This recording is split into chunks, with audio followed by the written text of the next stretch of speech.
Assalamualaikum warahmatullahi wabarakatuh. Apa kabar sahabat juara? Semoga kalian sehat selalu ya dan pastinya terus menjadi juara. Oke, baik, perkenalkan, nama kakak adalah Kak Musriel dan saya adalah salah satu pengajar di Bimbel Nurul Fikri.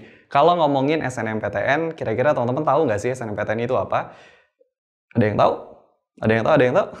Dah, betul. SNMPTN ini adalah salah satu jalur seleksi masuk ke perguruan tinggi negeri, di mana salah satu instrumen penilaiannya adalah menggunakan nilai rapot. Kalau teman-teman sering kenal dengan istilah jalur undangan, karena memang jalur ini sama sekali tidak menggunakan tes. Dan tentunya ketika tidak menggunakan tes, maka ini jadi salah satu jalur yang cukup menarik banyak orang untuk ikut di dalamnya. Dan hari ini NF akan berbagi kepada kalian tentang informasi terupdate seputar SNMPTN 2019 dan strategi untuk menghadapinya. So, bagi kalian yang yakin banget dapat undangan di jalur SNMPTN 2019, jangan lupa ya, tonton video ini sampai habis. Karena kenapa? Karena kakak akan membagikan informasi yang sangat banyak terkait SNMPTN 2019. Dan jangan lupa ya untuk subscribe supaya kalian dapat informasi terupdate dari Bimbel Nurul Fikri.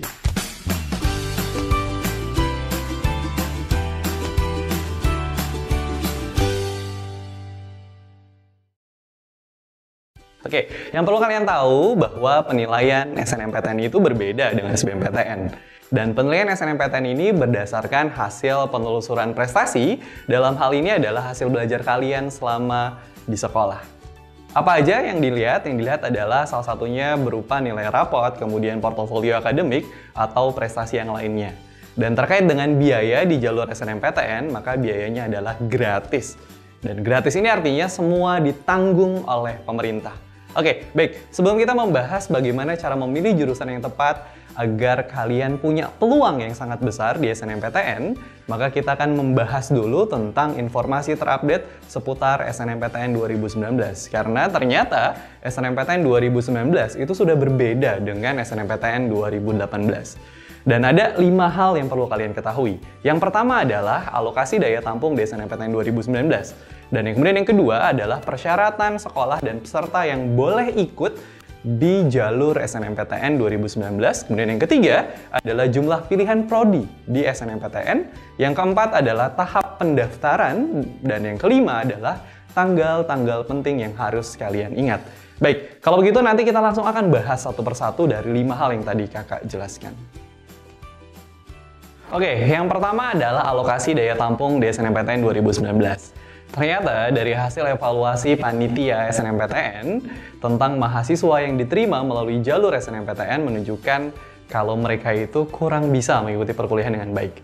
Oleh karenanya, pada tahun ini panitia melalui LTMPT mengurangi kuota melalui jalur ini yang sebelumnya adalah minimal 30% menjadi minimal 20% dari kuota daya tampung setiap prodi di PTN.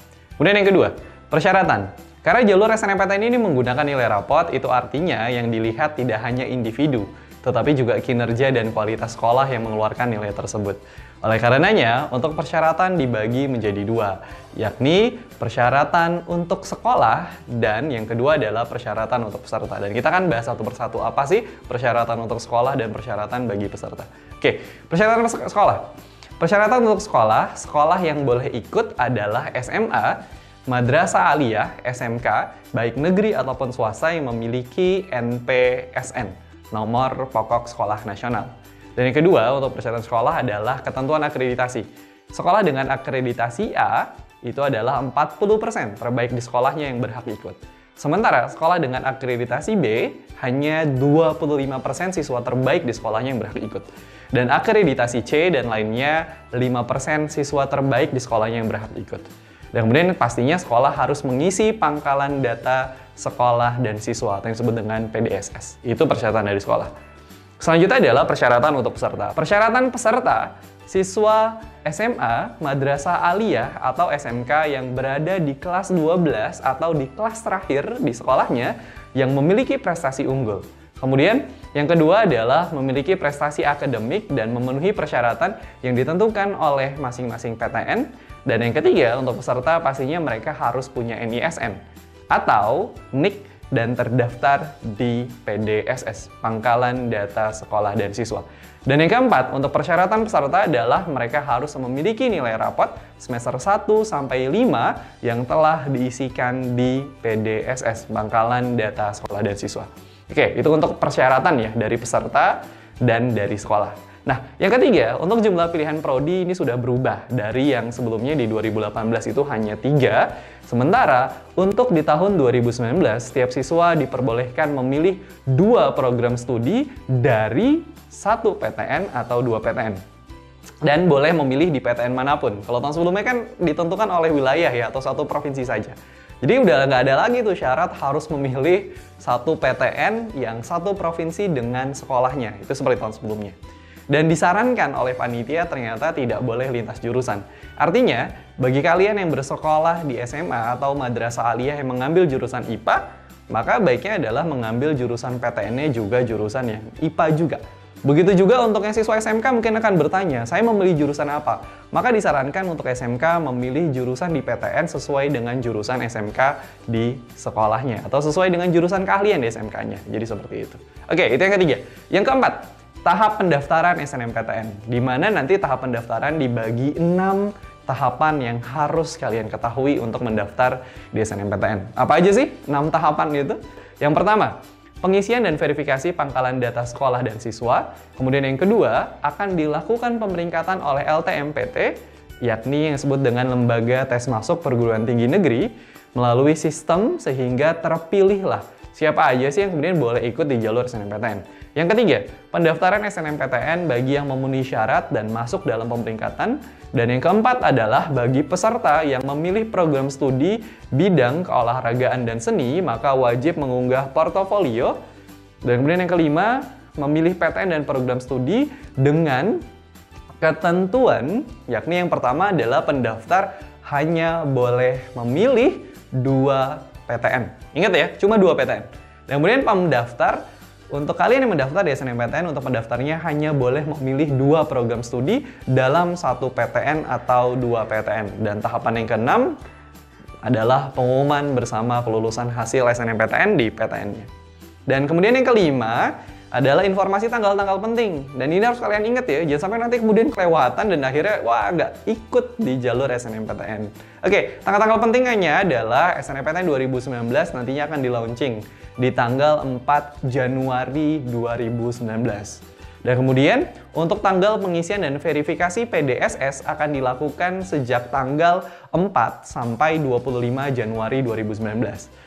Dan selanjutnya adalah tanggal pendaftaran SNMPTN dimulai dari 4 sampai 14 Februari 2019. Dan selanjutnya adalah, ini yang kalian tunggu-tunggu pastinya ya, yakni pengumuman hasil seleksi jalur SNMPTN. Yakni pada tanggal 23 Maret 2019 dan akan diinformasikan mulai pukul 17.00 waktu Indonesia Barat. Dan baru setelah nanti pengumuman kelulusan, maka akan diumumkan kapan pendaftaran ulang peserta yang lulus SNMPTN dilakukan. Jadi nanti kita tunggu panitia aja ya, seperti apa nanti informasinya. Oke, itulah informasi-informasi terupdate seputar SNMPTN 2019. Nah, bagi kalian sahabat juara yang mungkin punya kesempatan untuk bisa ikut melalui jalur SNMPTN pasti akan bertanya-tanya, Kak, gimana sih cara agar saya bisa memilih jurusan yang tepat agar saya punya peluang yang besar untuk lulus di SNMPTN tahun ini? Apa aja sih yang menjadi bahan pertimbangan untuk memilihnya? Yang pertama, tipsnya adalah kenali bakat dan minat kalian. Ingat ya, harus mengenali bakat dan minat kalian. Ingat, tahun ini kalau kalian lulus di SNMPTN, kalian nggak boleh lagi mendaftar di jalur SBMPTN. Jadi, pilihlah jurusan yang benar-benar kalian inginkan dan pastikan kalian akan ambil jika kalian nanti diterima. Oke, salah satunya adalah untuk mengenali bakat dan minat kalian, pastinya kalian harus mengikuti tes bakat minat atau bisa juga konsultasi dengan orang-orang yang bisa membantu kalian untuk mengetahui bakat dan minat kalian. Dan pastinya jangan datang ke dukun ya, karena itu nggak boleh. Oke, yang kedua adalah tentukan cita-cita kalian. Nah, waktu kita kecil pasti kita pernah ditanya, cita-citanya apa sih, mau jadi apa, dan lain-lain. Dan pada umumnya jawabannya adalah hal-hal yang aneh-aneh juga. Misal, saya cita-citanya mau jadi Superman, atau saya cita-citanya mau jadi Batman, atau man-man yang lainnya. Nah, Ada juga loh, kemudian kalau ditanya apa cita-citanya, mereka menjawabnya ingin jadi presiden, polisi, dokter, dan lain-lain. Nah, kenapa mereka bisa menjawab seperti itu? Sebabnya karena informasi yang mereka dapatkan hanya seputar hal tersebut saja. Dan siswa sekarang banyak juga loh yang kalau ditanya apa cita-cita mereka, ternyata mereka masih bingung untuk menjawab.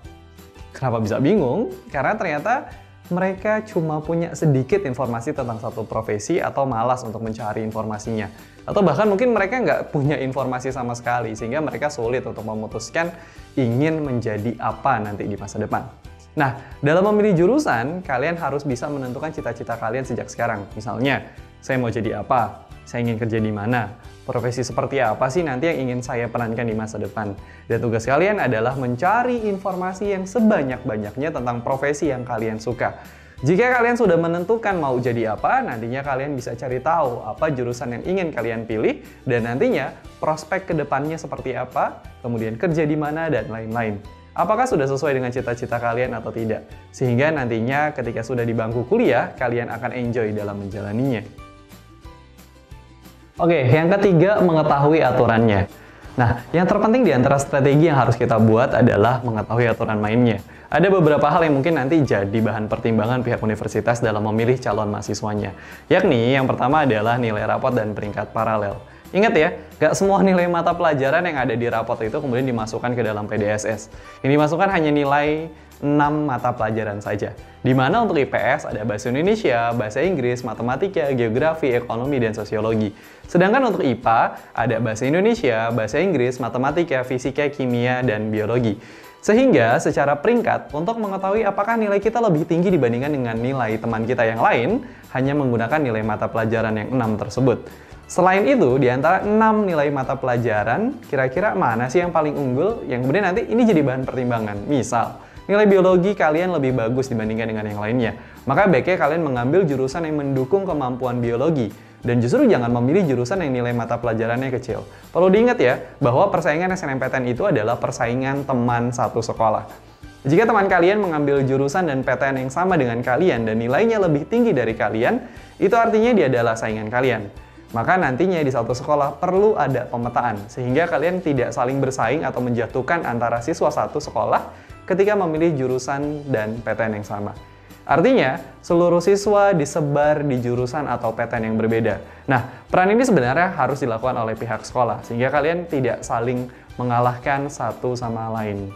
Dan kalian tahu nggak sih, sebenarnya di NF kita punya program untuk mengolah nilai rapot yang nantinya bisa menjadi rekomendasi sebagai bahan pertimbangan kalian dalam memilih prodi di PTN. So, jangan ragu untuk main ke NF yang terdekat dari rumah kalian dan silahkan boleh bertanya-tanya. Oke, itu untuk nilai rapot dan peringkat paralel. Kemudian yang selanjutnya adalah prestasi lain. Untuk prestasi yang lain, yang dimaksud adalah prestasi akademik yang relevan dengan program studi yang dipilih.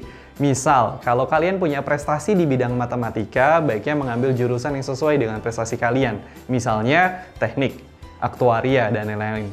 Prestasi ini juga dibuktikan dengan portofolio yang nantinya di-upload ke SNMPTN. Oke, yang selanjutnya adalah track record alumni sekolah kalian. Yang nggak kalah penting adalah melihat rekam jejak alumni kalian ketika ingin memilih prodi di PTN tertentu. Dan kalian bisa mengerti data ini dari arsip pihak sekolah. Oke, jika kalian sudah memiliki alumni yang diterima tahun sebelumnya atau punya track record yang bagus, kalau alumni dari sekolah kalian selalu diterima di satu prodi dan PTN tertentu, maka ini bisa jadi bahan pertimbangan. Artinya, sekolah kalian punya nilai yang baik di mata PTN tersebut, dan peluang alumni dari sekolah kalian untuk diterima menjadi cukup besar. Tapi tentu saja melihat faktor-faktor yang lainnya ya, jangan lupa. Nah, itu adalah hal yang perlu kalian pertimbangkan dalam memilih prodi di satu PTN. Dan harus diingat ya, jalan kesuksesan itu tidak hanya ada satu jalan saja, tetapi masih banyak jalan untuk menuju kesuksesan. Jika kalian gagal dalam satu jalan, maka jangan berhenti. Tetapi cobalah untuk mencari jalan yang lain agar kalian bisa mencapai kesuksesan kalian masing-masing. Intinya adalah tetap semangat dan salam juara. Wassalamualaikum warahmatullahi wabarakatuh.